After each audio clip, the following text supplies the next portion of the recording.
Dark Water by Koji Suzuki. Part 4. Dream Cruise. Masayuki Enoyoshi sat against the mast with his feet stretched out on the bow hatch. In this sloppiest of postures, he seemed to be deliberately facing away from the cockpit. It was not possible to sit on the bow hatch when the main and jib sails were set. Anyone sitting there would obstruct the sail whenever the boat changed direction. At that particular moment, however, the small yacht, 25 feet long, was motoring out into Tokyo Bay along a sea lane. Bordered on both sides by landfills, the sea lane was like a little bay within a larger one. All the yacht's sails were down. Yachts were prohibited from crossing this patch of sea with their sails set.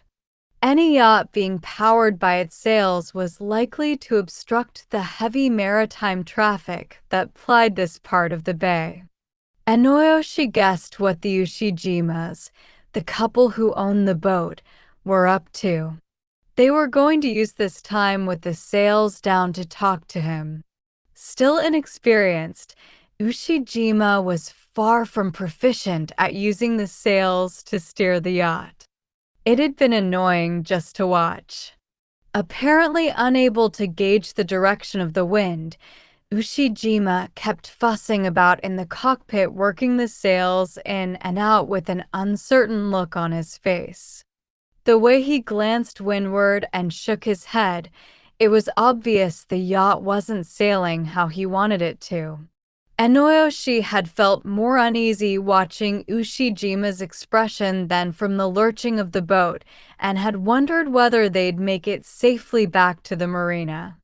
Yet Ushijima, it was who had his hand on the tiller now in the cockpit just behind Enoyoshi. When it came to steering with the 9-horsepower outboard motor, the helmsman was finding it easy enough to maneuver the yacht. Leaving a trail of white foam in its wake, the yacht silently made its way between the landfill that served as the central breakwater and the pier of the Ariake Ferry. A trip around the tip of Wakasu Marine Park and slightly up the Ara River brought you back to the Dream Island Marina. With renewed confidence in his ability to handle the boat, Ushijima self-consciously placed a foot up on the bench and struck a pose at the tiller. Ushijima's wife Minako did not appear on deck. She was probably in the cabin down below looking for something to drink. Enoyoshi did not miss her talkative presence. He was only too grateful for the peaceful interlude. Enoyoshi glanced at his watch. It was a little before 6 in the evening. This mini-cruise was only intended to provide a superficial sampling of the crannies of Tokyo Bay and was due to return to the Dream Island Marina by evening.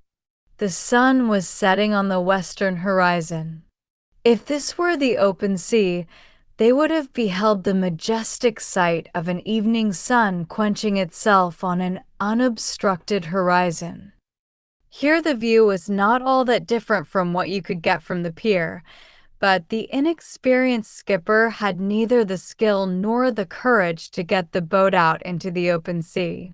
A cluster of super high-rises under construction in the secondary coastal development area rose in the western sky like a clump of bamboo shoots springing from the buried nutrients of the landfill. A thin evening mist began to envelop the black, steel-framed skeletons of the unfinished skyscrapers silhouetted against a crimson background. Although one would not have expected construction to be in progress on a Sunday, thunderous booms could be heard. It was difficult to determine exactly where these sounds were coming from, but each massive reverberation only served to exacerbate Enoyoshi's feelings of unease. Though he could not pinpoint the source of his anxiety, it was there all the same. The booms echoing up from the seabed to the bottom of the boat reached Enoyoshi's very guts. Emerging from the cabin, Minako pointed excitedly in the direction opposite the sunset. "Say, look over there," she chirped with affected youthful gaiety. At that moment, the yacht, named Minako after the woman, was about to pass the tip of Wakasu Marine Park. The instant the boat shifted course, Disneyland immediately came into view. It was just that time of evening and lights were beginning to come on in the distance. What Minako was urging the men to look at with her Betty Boop squeak was Disneyland and the lights from the hotels that lined the nearby coast. The girlish tone had little childish innocence about it, conveying more of a selfish insistence that the others get involved.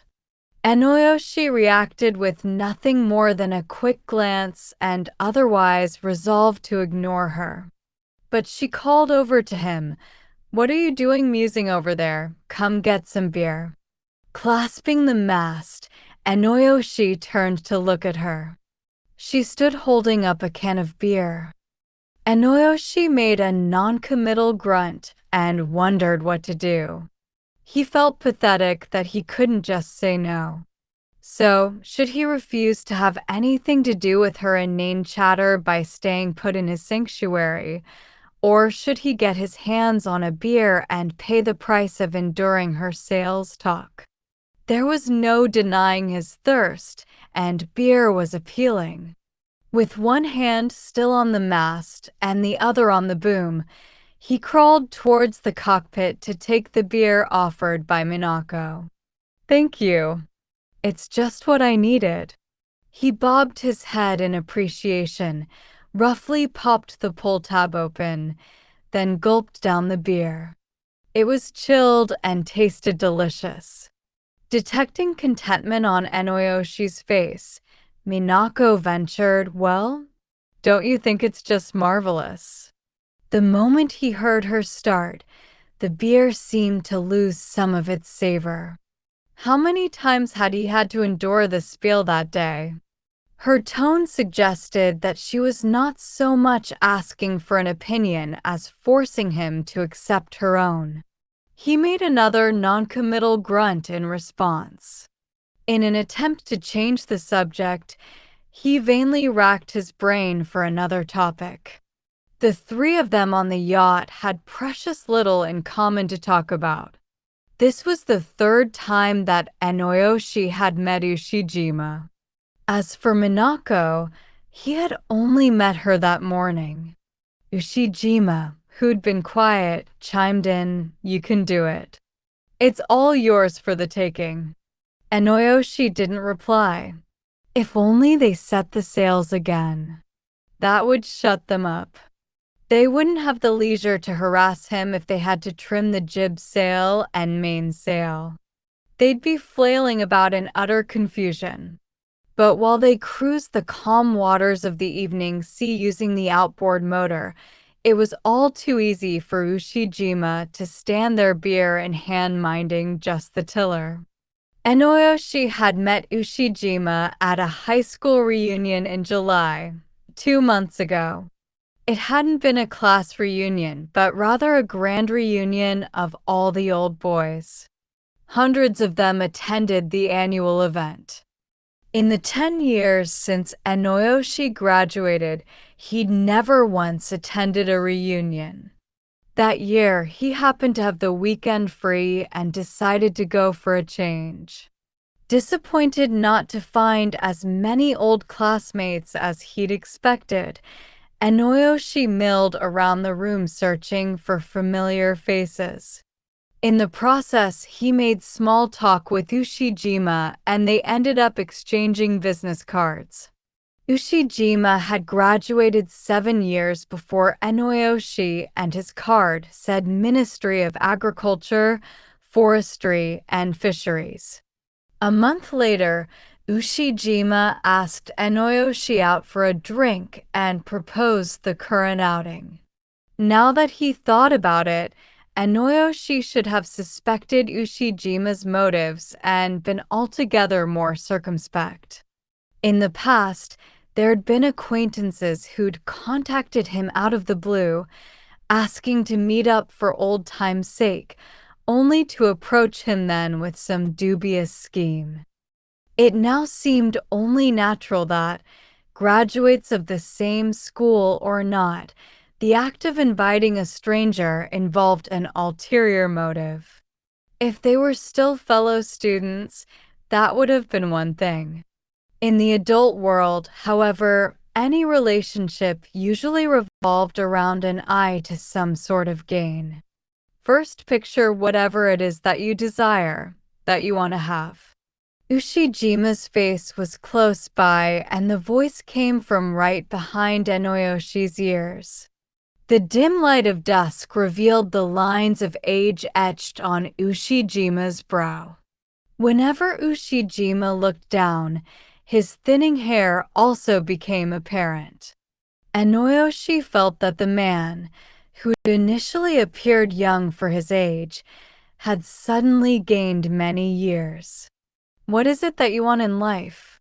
It was clear that the answer Ushijima was seeking was something that required a fortune to buy, like a yacht or a Mercedes.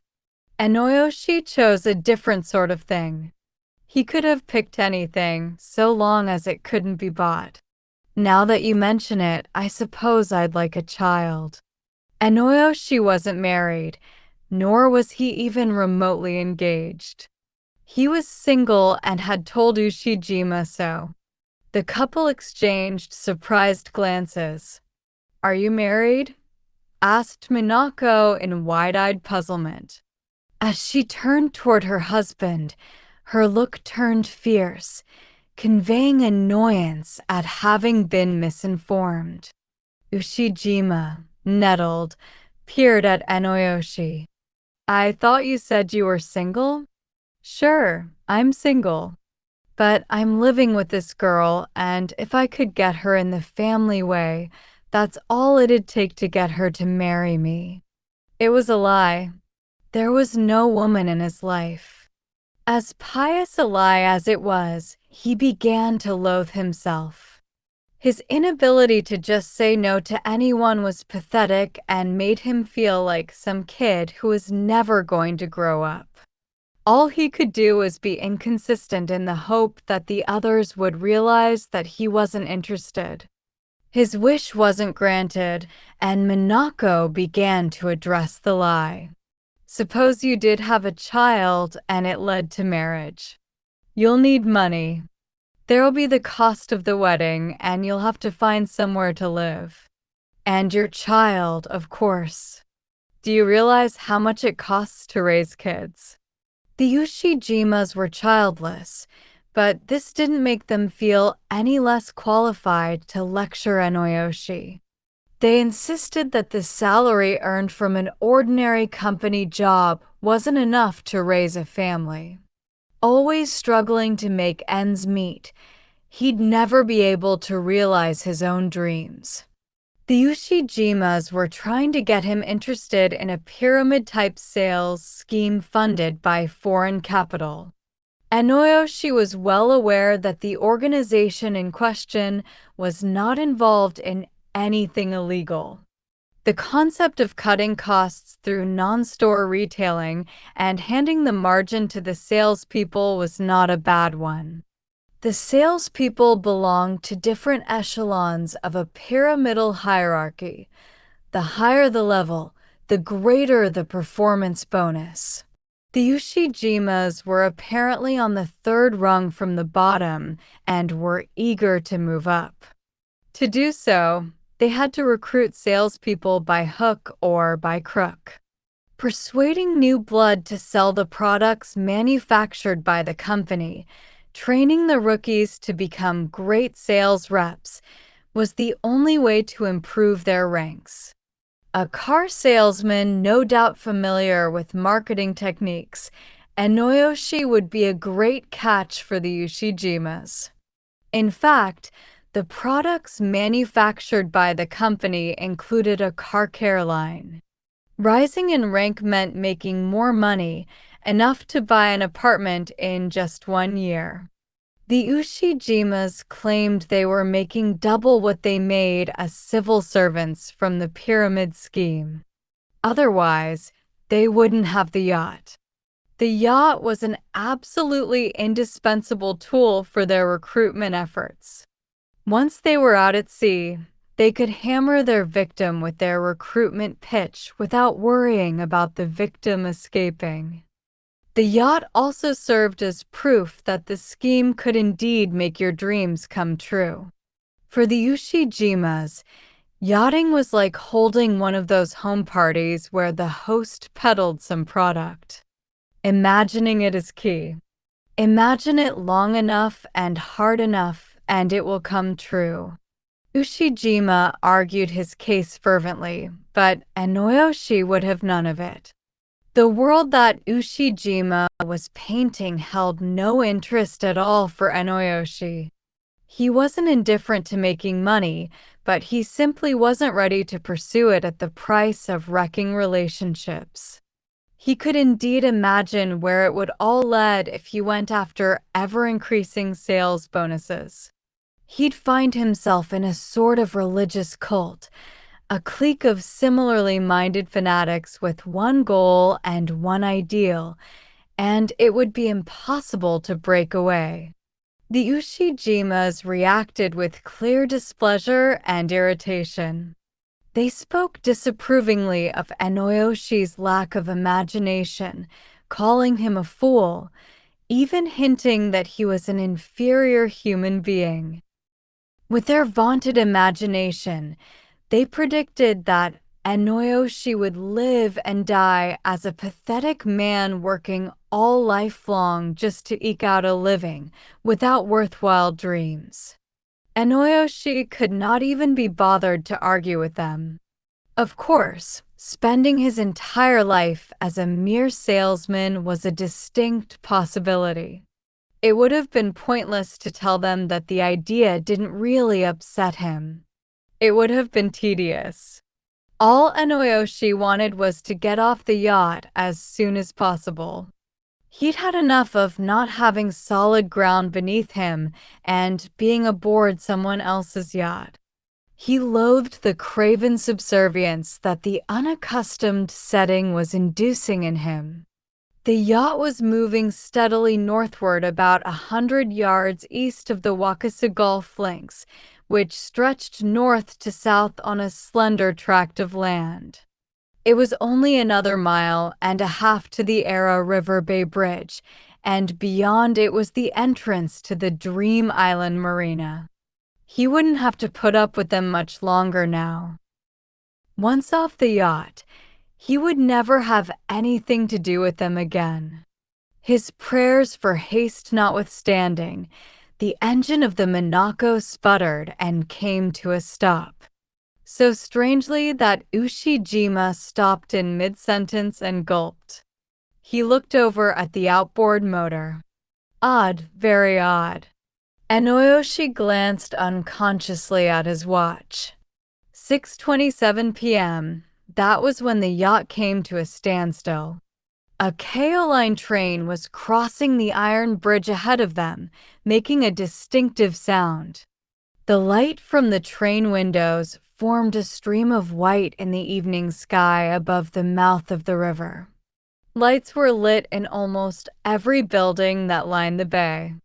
The yacht had stopped just as the black surface of the sea began to glimmer with the reflections of these lights. The area where the yacht had stopped ruled out the possibility of having run aground. They were several hundred yards west of the sandbar known as San Meizu that extended due south of the Kasai Coastal Park near the mouth of the former Edo River. Iron poles marked such shallow stretches of water to indicate the hazard. At night, the tips of these poles were illuminated. There was little risk of accidentally running aground on sandbars unless there were strong winds or a dense fog. The Dream Island Marina staff had warned them repeatedly about the shallows outside the entrance, and for all his faults as a sailor, Ushijima had been steering the yacht with particular attention to avoiding the shallows. The engine stopped, hasn't it? Enoyoshi noted incuriously, making no move to get up from his bench. With a dubious look, Ushijima unscrewed the cap on the gasoline tank and peered in to check that it wasn't empty. He gingerly pulled the hand starter. The engine started immediately.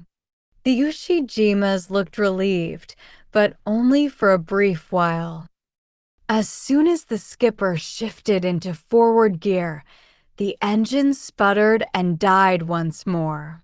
Now, instead of trying to restart the engine, Ushijima tilted up the drive unit out of the water. "What is this?" Ashima exclaimed wildly, making Enoyoshi spring up. All three of them looked at the propeller. In the evening darkness, soaked with seawater, the thing looked almost black. Ushijima reached toward the drive unit and retrieved, from in between the trim tab and the propeller, a child's blue canvas shoe. It had probably been floating nearby when the laces got tangled in the shaft, and the whole shoe ended up being wound into the propeller. It was one of those Disney products with a Mickey Mouse motif. Ushijima turned the shoe upside down to check the size. It was small and probably belonged to a young boy. Shrugging his shoulders, Ushijima handed the shoe to Enoyoshi and made a face. His attitude suggested that he wanted Enoyoshi to get rid of it one way or another. With all kinds of objects floating in the sea, it wasn't strange to find a child's shoe. Yet, Ushijima seemed to find the thing somewhat sinister and seemed even afraid of it. After handing the shoe to Enoyoshi, he used a towel to wipe the palm of his right hand meticulously. Ushijima prodded with a look, and Enoyoshi was about to throw the shoe back into the sea when he noticed a name on the heel. "Kazuhiro," it said in black marker pen. "Little Kazuhiro," Enoyoshi muttered to himself. "Just throw it away, okay?" Ushijima commanded rather menacingly. Rather than hurl it away, Enoyoshi set it on the surface like a little boat and gave the heel a gentle shove.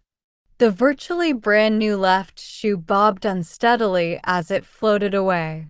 The current in this area was pretty swift, close as it was to the mouth of the river Era. The shoe floated south and soon melted into the blackness of the sea. Enoyoshi pictured a little boy hopping about on his right foot. Ushijima lowered the drive unit back into the water and started the engine. They'd removed the shoe that had caused the engine trouble. They ought to be ready to go.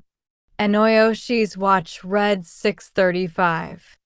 They'd lost 5 minutes, but it looked like they'd return on schedule at 7. "Let's be off," said Ushijima, putting the boat into forward gear. This time the engine didn't stall and churned steadily. The feeling they got in the next few moments was hard to describe in words. A gurgling sound could be heard from behind the drive unit, and there was a rush of tiny bubbles to the surface. It was clear that the propeller was turning to drive the boat forward. Yet the yacht was not moving. It felt like being in a dream, or rather a nightmare, where no matter how hard you try to run away from the monster, your feet can't get traction and only your heart speeds off. All three aboard felt more or less like that. Although the hull and deck of the yacht lay between them and the water below, it was as if their own feet had become entangled in some piece of rope that floated up from the seabed. Enoyoshi and Ushijima remained absolutely speechless, while Minako nervously kept standing up and sitting down on the bench. She demanded in a strident tone that verged on a scream, "What's up?" Why aren't we moving? Ushijima fiddled with the gears and tried putting the engine in reverse. The yacht refused to move in either direction. Could you try leaning over port? Asked Ushijima. As requested, Enoyoshi and Minako leaned overboard the left side of the vessel. As it tipped, Ushijima put the engine into forward gear, to no avail. They tried motoring forward with the weight on starboard, then backwards weighted on starboard, and finally backwards weighted on port, but the yacht refused to budge, as though it had taken root. Ushijima switched off the engine. Minako started to say something, but he waved her silent.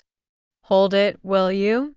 Saying so, he plunged in thought, probably sifting through his limited experience regarding what to do to get an immobilized yacht moving. Enoyoshi had been longing to return to the marina and be rid of the couple, but given the situation, he had no intention of rushing Ushijima. The man's expression was not just serious, but grave. Recruiting for a sales scheme must have been the last thing on his mind just then. Right? Ushijima said as if to rally himself and stood up. He announced the next step they needed to take. Let's take a sounding. Ushijima opened a footlocker and pulled out an anchor tied to a piece of rope. He gradually lowered the anchor into the water. When it had sunk a few dozen feet into the water, Ushijima stopped feeding out the rope and was still for about seconds. Then he heaved a big sigh and began pulling the rope back up. There was no problem with the water depth. The yacht hadn't stopped because its long keel was stuck in some sandbank. They had not run aground, it was certain now. Weird, isn't it? Expressed Enoyoshi. There was nothing else to be said about the situation. The unease of having such a precarious footing was something he'd never had to experience on land. Returning the rope and anchor to the locker, Ushijima banged it shut and sat down on top of it. He clearly wasn't in any mood to talk. Minako turned on the cabin and navigating lights and opened the hatch.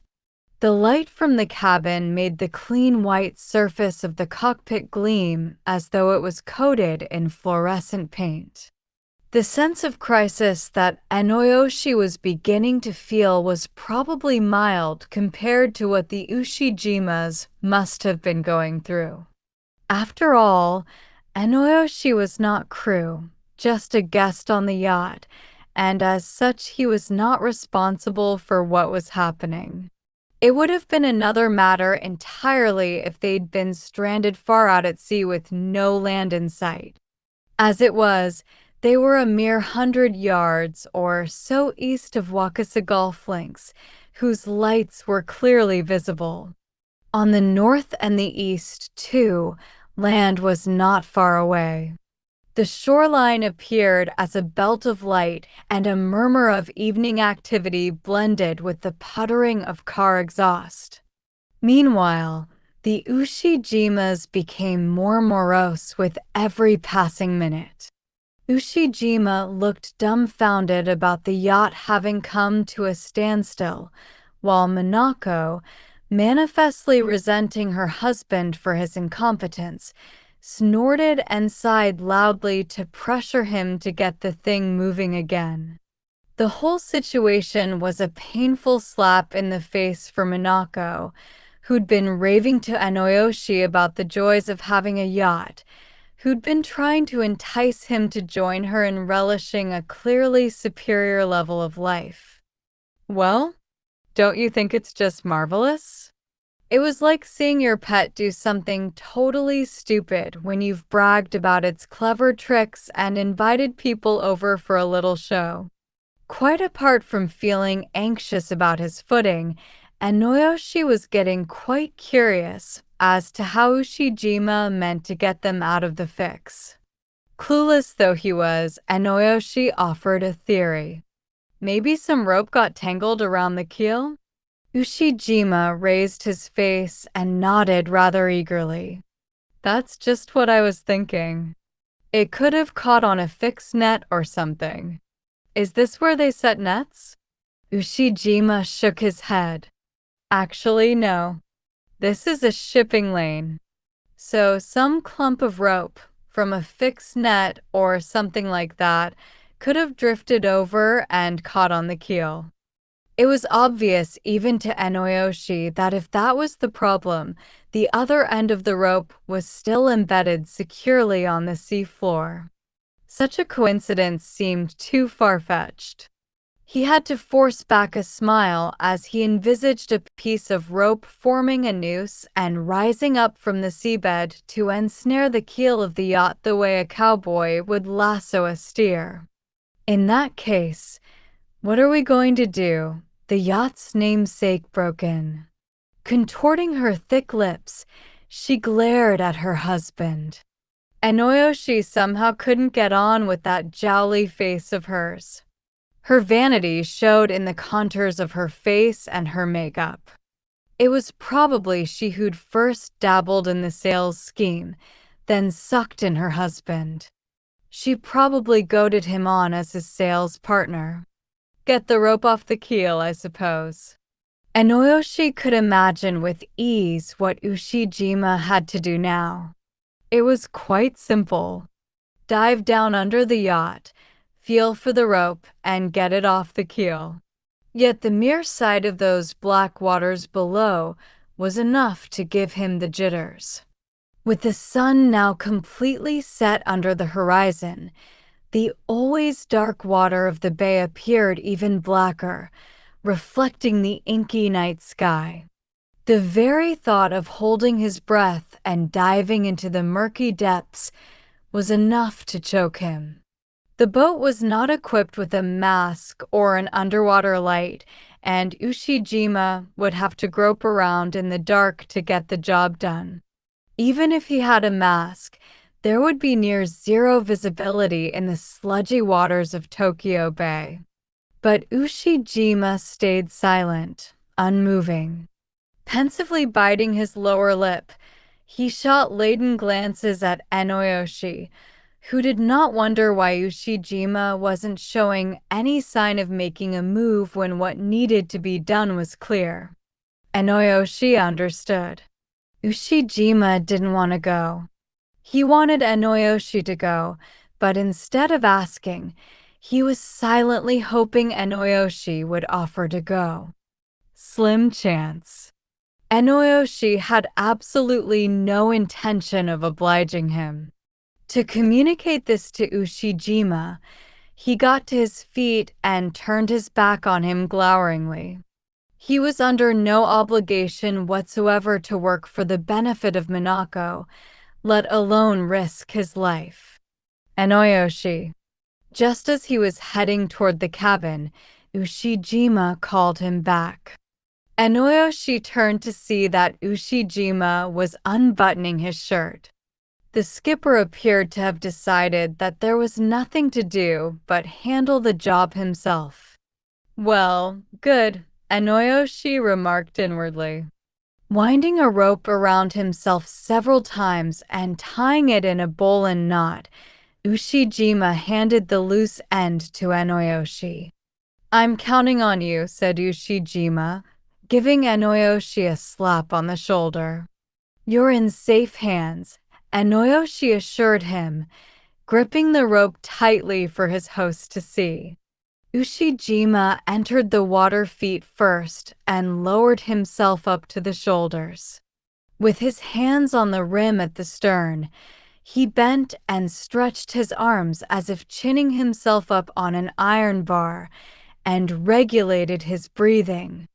It was still early September, so the water could not be that cold. As he bobbed up and down in the water, Ushijima's face appeared gray in the light from the cabin. His reluctance to just go ahead and do the job was painfully evident from his expression. Yet, in the next instant, Ushijima thrust himself up out of the water, held his breath, and plunged down under the surface. A yacht's keel is a board that protrudes straight down into the water from the center of the hull. The keel of Minako was 3 feet wide and 4 feet long. Hence, Ushijima's dive, if it could be called a dive, involved nothing more than a descent of several feet at most. The length of rope that needed to be extended was negligible. Even so, Enoyoshi hurled out a couple of dozen feet out into the sea so that Ushijima would have plenty to spare if he needed it. Half a minute later, Ushijima plopped his head out of the water. He tried to get a grip on the yacht but failed and treaded water with just his head above the surface. "How's it look?" Ushijima shook his head vigorously in response.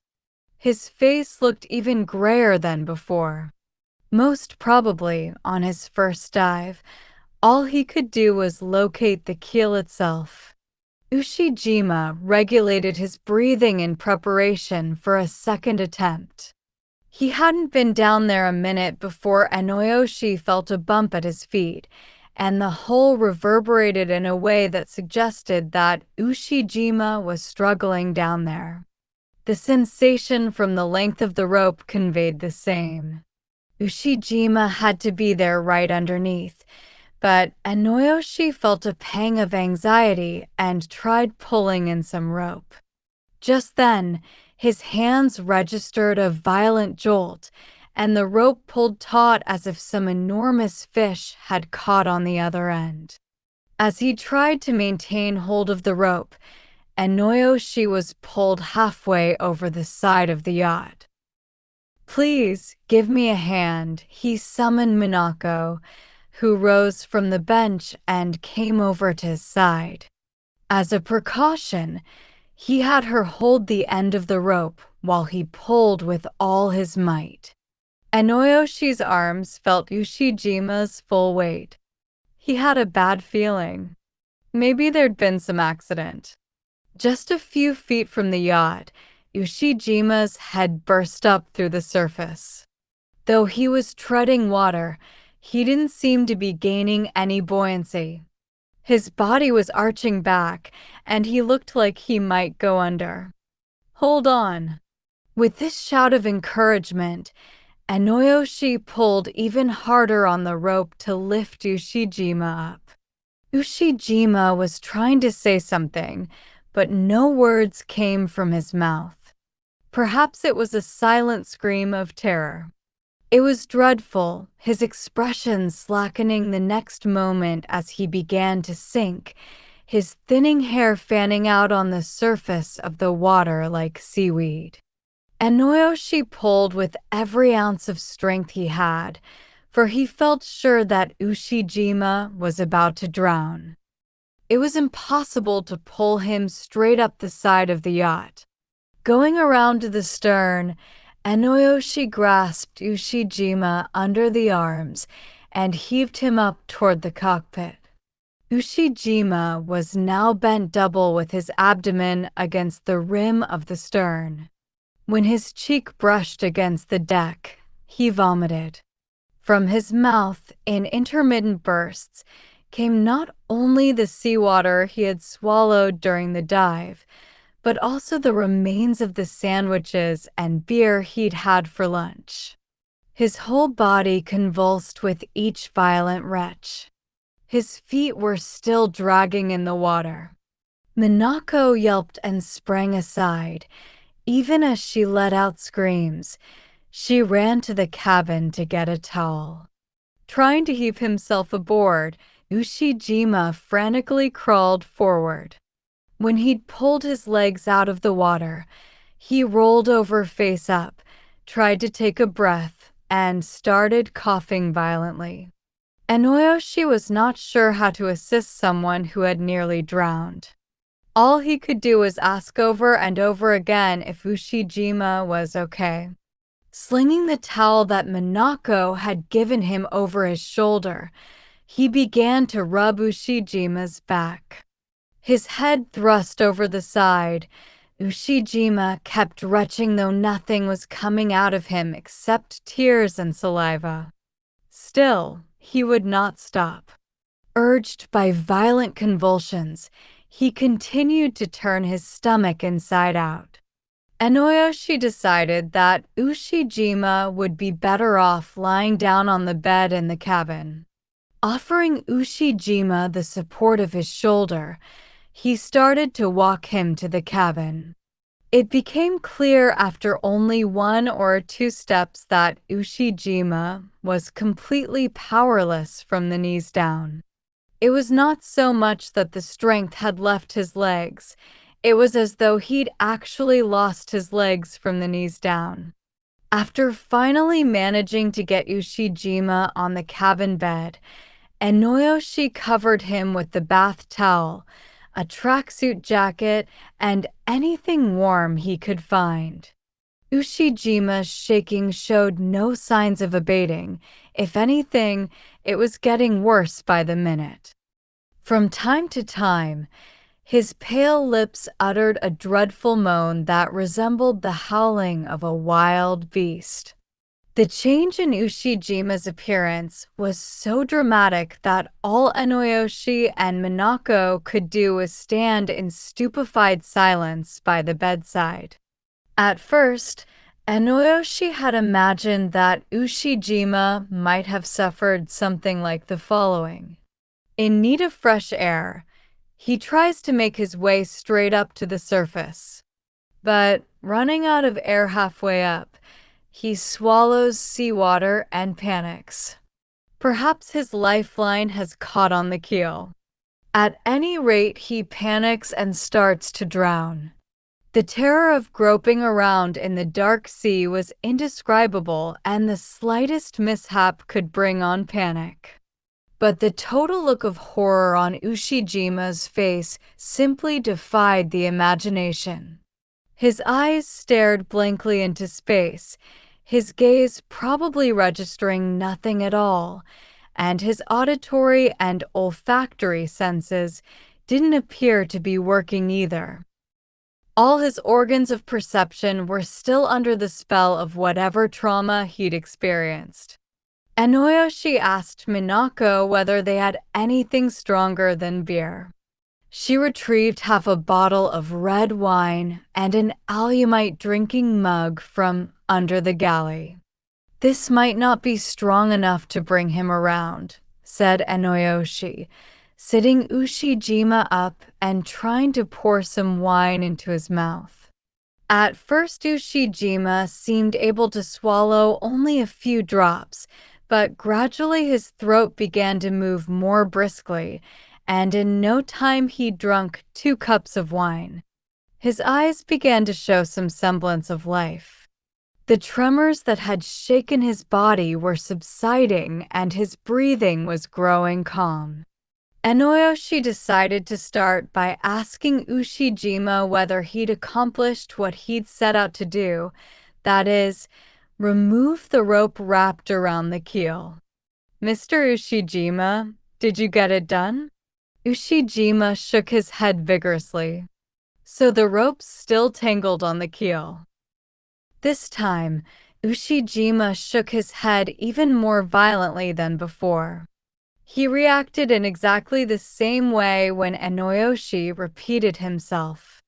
Ushijima shook his head when he was asked if the job was done. He likewise shook his head to deny that any rope remained caught on the keel. If he wasn't simply delirious, then there was only one rational conclusion. What had brought the yacht to a halt had yet to be removed from the keel, and it wasn't rope. Something other than rope had caused the yacht to stop. As Enoyoshi thought this through, the boat lurched suddenly, twice. It didn't feel like a wave, but rather some force that was working on one point of the boat to attempt to pull it down. Enoyoshi's anxiety instantly turned into fear. This may have been his first time on a yacht, but as a boy he'd enjoyed many a thrilling tale about the mysteries of the sea. Even the most orthodox of tales about phantom ships had sent a good chill down his spine. The entire crew of an enormous sailing ship would disappear without a trace, everything just as they had left it. What happened aboard the ship? The stories simply posed the question and never told you why the entire crew simply vanished off the ship. They impressed strongly upon readers that the sea itself was a mystery, that it was a space where the world of the living and the world of the dead were commingled. Enoyoshi looked around fretfully. Where was the lifeline to land, the radio? Search as he may, he couldn't spot anything of the sort. Where's the yacht's radio? Enoyoshi asked Minako. She in turn looked at Ushijima and listlessly rubbed her prostrate husband's shoulders. She was trying to get her husband to answer. Enoyoshi repeated the question, and Ushijima's dull gaze glided sideways. There is no radio, rephrased Enoyoshi. This time Ushijima nodded. So there was no radio set aboard. As near as they were to land, they couldn't call for help. With a radio, they could contact Dream Island Marine Services and get them to send a tug. A tow from a tugboat with a high-powered diesel engine would surely unmoor them. But there was no radio. His throat dry from the tension, Enoyoshi poured some wine into the mug that Ushijima had used and downed the whole thing in a gulp. Ushijima was the only man on board with any sailing experience, but the trauma had rendered him useless. Minako just clung to her husband and made no attempt to take the initiative. Enoyoshi, who'd blithely assumed that he was only a guest, felt a terrible weight on his shoulders now. He kept glancing at his watch, swallowing nervously again and again. It was already 8 o'clock. He shuddered to think that they might have to spend the night out at sea. The next day, Monday, he had an important deal to make. He'd had enough. He just wanted to go home to his apartment and lie down on the familiar bed. If only he could. No sooner had the thought occurred to him than he made his way up to the cockpit and scanned the area to the west. A concrete embankment ran north to south along the perimeter of Wakasu Marine Park, and lined up parallel to the embankment on his side were numerous tetrapods whose boot-shaped ends protruded out of the sea. If he clambered up over the tetrapod blocks, it would be easy to jump onto the embankment. Enoyoshi estimated that it was no more than 100 yards from the yacht to the tetrapods. Even allowing for error in his reckoning due to darkness, it was a short distance that Enoyoshi could swim comfortably. His heart began to beat fast. Sink or swim. It was worth a try. It was still quite an adventure to swim in Tokyo Bay at night. He felt his short-lived resolve wither as he gazed down at the waters of the nighttime sea. The cabin hatch opened and Ushijima came crawling up. He was more intent on moving his lips than his body, as if impatient to tell Enoyoshi something. Enoyoshi extended his hand to help him sit on the bench, but Ushijima just lay on the cockpit floor. How do you feel? Moving about by himself was certainly a sign that Ushijima was recovering, physically at least. But what he did next was to shudder and croak. This boat isn't going anywhere. His tone made him sound like a stubborn old man. Why not? I touched with this hand. He held up a palm. Touched what? The hands. Ushijima's hand had touched hands? Enoyoshi began wishing that he'd never asked. There were millions of scary tales about dead spirits pulling at the legs of swimmers, But if Ushijima was trying to tell him some yarn about a hand emerging from the seabed to take hold of their keel, that was too far-fetched even to be a joke.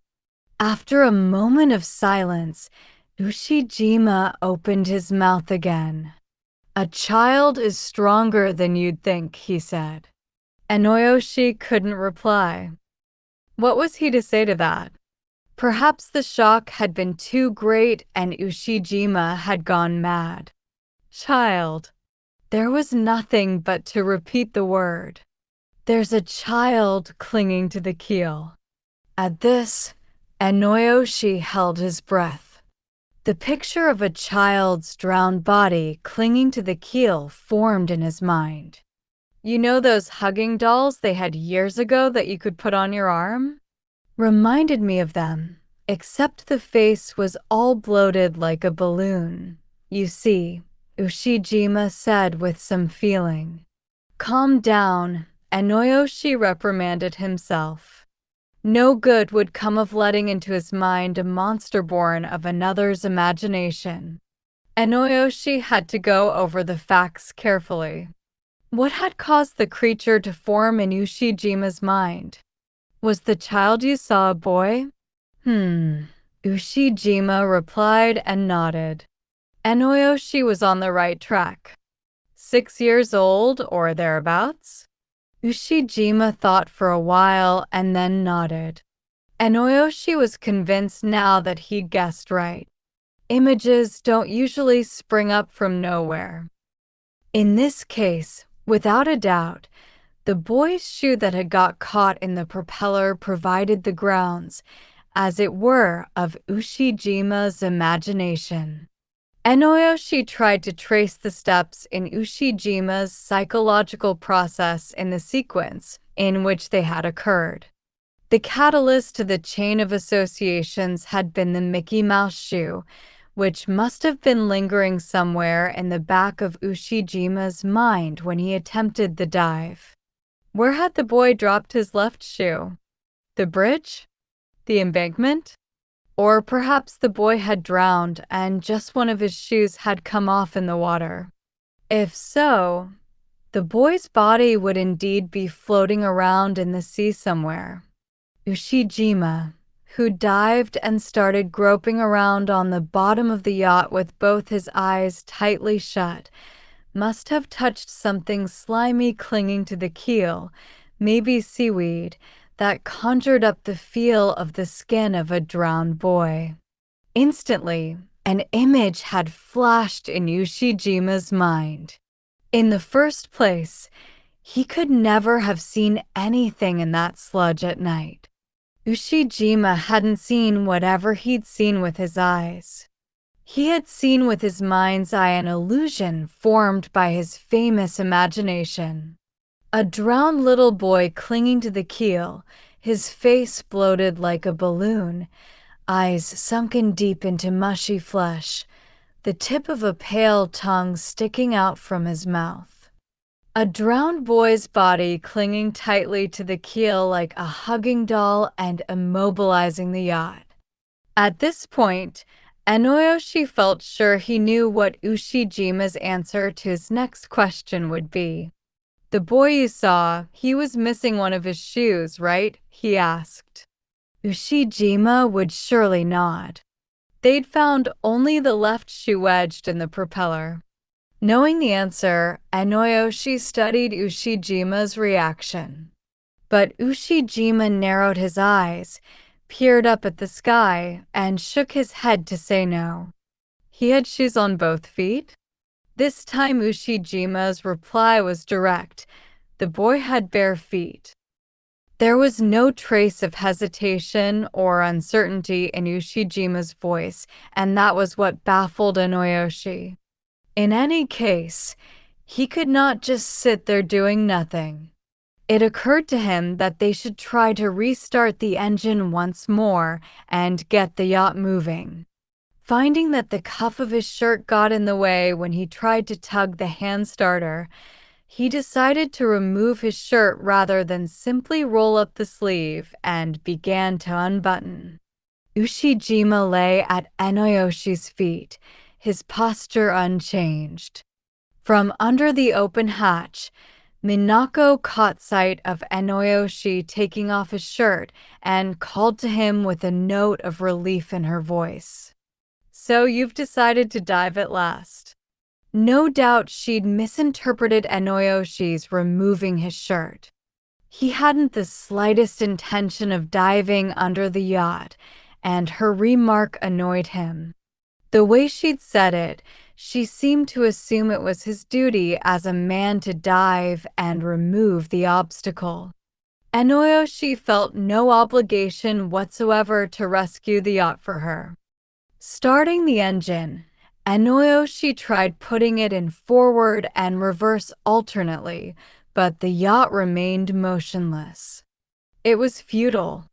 Irritated by his powerlessness, still resentful of Minako's gross remark, Enoyoshi was beginning to feel quite angry. He also felt annoyed by how passive he'd been. He ought to show them he could kiss goodbye to their yacht if he wanted. He'd show them he had the freedom. His withered resolve began to rear its head once more. Come to think of it, there was no other way of getting off the ship. The simplest and most effective thing to do was to swim to shore, telephone marine services, and have them dispatch a tugboat. Enoyoshi took a large plastic sack from an accessory case under the galley and began stuffing his clothes and shoes inside. Making sure there was some air in the bag too, he tightly knotted the opening. At first, Minako had been staring rudely at him as he removed his clothes, but the bizarreness of his behavior struck her all of a sudden, and she began to look worried. "Say, just what is it you're up to over there?" Enoyoshi tied the sack to his right thigh, sandwiched it between both legs, and stood up on top of the bench. Minako reached toward him, but sooner than her fingertips could brush against his body, Enoyoshi had plunged into the sea. Instead of swimming straight away, he began to tread water, adjusting the plastic sack between his legs. As he looked towards the yacht, the Ushijimas poked their faces over the side like a couple of puppies peering out of a cardboard box. Minako looked like she was whining, but Enoyoshi couldn't hear her exact words as he bobbed up and down in the sea. "You'll be all right. I'll call marine services for you." He tried hollering this, but he wasn't sure if they'd heard him. Minako still seemed to be wailing. It'd only be an hour's wait for the tugboat. But until it arrived, they'd have to savor the fact that hell lay just a plank's breadth under that marvelous world of theirs that they so love to force on others. Turning round, he began to swim using only his arms, the buoyant plastic sack gripped between his legs. He'd practiced the crawl countless times with a polystyrene board between his legs and could complete 20 lengths that way in a 25-meter pool. Be brave, he told himself. Yet stamina wasn't the issue. His attention was concentrated on the bottom side of his abdomen and legs. If, at that instant, a slimy thing brushed up against his stomach, his heart quailed at the thought. Why wouldn't the little boy release his embrace of the keel and come after him? Surely, if Enoyoshi opened his eyes underwater, he would see that little boy's bloated face right there. The hideous visions kept coming, disrupting his stroke. He was wasting a lot of his strength, and his fatigue grew greater with every stroke, and his stomach was heaving into his mouth. As the nausea came, he sensed that his life was in danger. Panic equaled death. The night sky was cloudless, and the moon shone brightly as he pressed ahead in the water. Yet the lights of Wakasu Marine Park did not appear any closer. It was maddening how ineffective he was in closing the distance to the embankment. Enoyoshi forced himself to take a break, ceasing his strokes and turning over to float on his back. Making sure his nose and mouth were clear of the water, he took deliberate breaths to fill his lungs with air. He tried to fend off the nightmarish visions by picturing the yet unseen naked body of the woman he'd recently started to date. Imagining tangible particulars was the only way to elude the darker fantasies. Raising his head from the water, he saw that he was now quite a distance from the yacht. A look to the shore confirmed how much closer it was than the yacht. He reckoned that he'd completed 2/3 of the distance. The strength returned to his limbs. The shore that he'd thought so far away was actually right there within reach. One last spurt, and he'd reach land. Enoyoshi rolled over and began churning the water with vigorous strokes. It wasn't until he clambered up the tetrapod blocks in front of the embankment and his body was completely out of the sea that Enoyoshi felt alive again. The lower portion of the tetrapod was submerged in water, but at the top it was dry and the grainy feel of its surface heartened him. Looking out to sea, he saw the Minako in exactly the same position, its mast helplessly swaying from side to side. From below the interlocking tetrapods surged the sound of breaking waves. If he fell through a gap, he'd be in some serious trouble. Judging it wise to get over to the embankment on all fours, he crouched and caught sight of a tiny shoe wedged in a crevice in the intermeshing blocks. There it was, where he could touch it.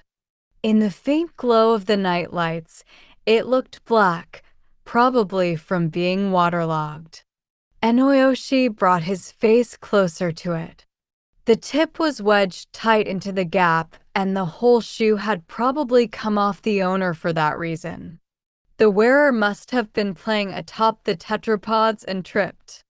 The upper canvas bore a Mickey Mouse motif, and a closer look revealed that it was a right shoe. The name written on the heel in black felt pen was legible even in the dim light. Kazuhiro. There could be no mistake. This shoe and the other they'd found on the yacht's propeller formed a pair. Enoyoshi looked up. It amazed him how calm he was. Calmly, he observed to himself, with the right shoe here, no wonder the boy's barefoot. Glancing out, he saw the yacht rocking violently on the perfectly placid surface. Enoyoshi thought he glimpsed the figure of a child with bare feet hugging the keel, playing.